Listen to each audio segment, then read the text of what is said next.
Let's talk self-sabotage. So, what really is self-sabotage anyway? Well, it's actually a deliberate or an unconscious sometimes or subconscious action or behavior or thought patterns that hinder our progress. It's like putting up a roadblock to success or our well-being, and it involves undermining our own goals and desires or efforts due to internal conflicts, usually negative self-perception, fear of success or fear of failure, or self-doubt. And self-sabotage can manifest in various ways, and can have a detrimental effect on our personal and professional life.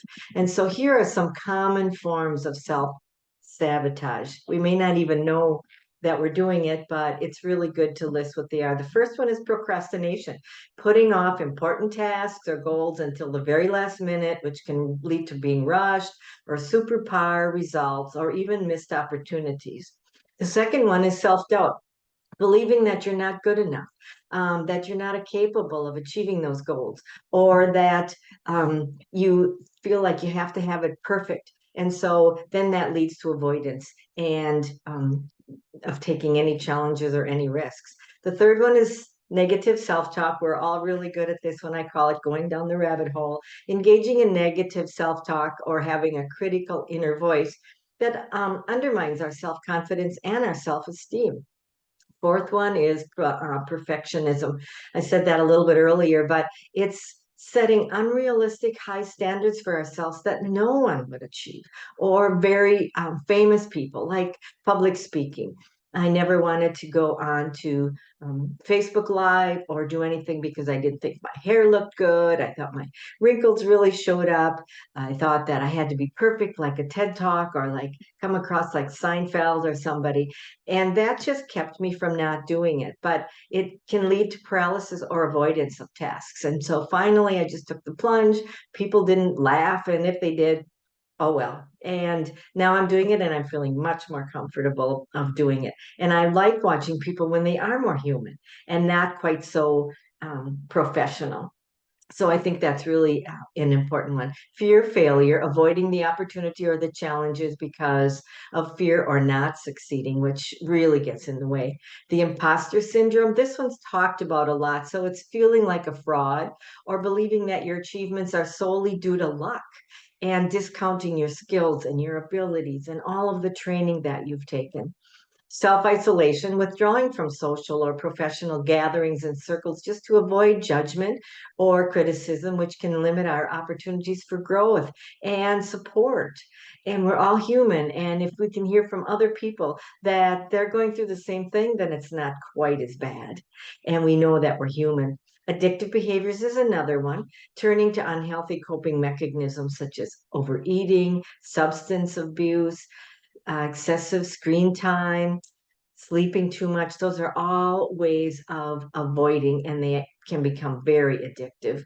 It's, I always call when I'm on the phone and all of a sudden an hour later looking through Facebook and Instagram and TikTok and all of those things is really a time suck. So I really try very hard to limit myself to that. Another self-sabotage is avoiding help or asking for help. I was always really good at this one. I'd drive around the block 10 times looking for something and never stop to ask for help.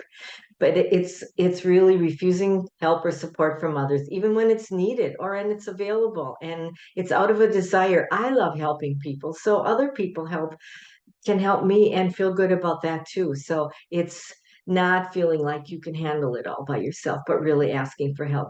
Another one is sabotaging relationships. Engaging in behaviors that damage or undermine relationships with others, often driven again by fear of intimacy or feeling of being rejected.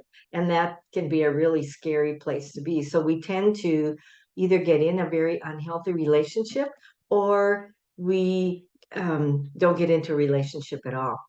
And then self-sabotaging success, achieving success in an area, but then engaging in behaviors that jeopardize that success, and often as a way to maintain a familiar identity or to avoid change. How many of us get a compliment from someone and then we say, "Oh, that's just me doing something," or "Oh, that outfit is 10 years old. We try to poo-poo things and self-sabotage any success instead of celebrating and celebrate the small successes. So self-sabotage can be very complex and deeply rooted in our beliefs and our past experiences. Maybe our parents said something at one time, or maybe somebody laughed at you, and we store that away and keep it in there. So it's really hard to get rid of that. But a recognizing and addressing self-sabotaging behaviors often requires in self-awareness, self-reflection, and sometimes seeking help from a coach or a counselor. And overcoming self-sabotage involves developing healthier coping strategies, building our self-esteem, setting realistic goals, and challenging negative thought patterns. And it's an important step toward achieving personal growth and success. In this module, we're going to really talk a lot about self-sabotage. We're going to identify what your self-sabotage triggers are and some things that have you tried it in the past and it didn't work. And we're going to try to find some other things that are going to work. But this is a really exciting area to dive into. It can be a little scary, but this is a safe place. We will be doing our one-on-one coaching session right after you complete this module so that we can really identify things, get in your way of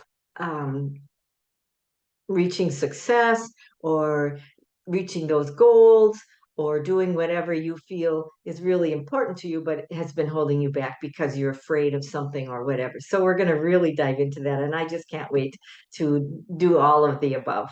See you soon.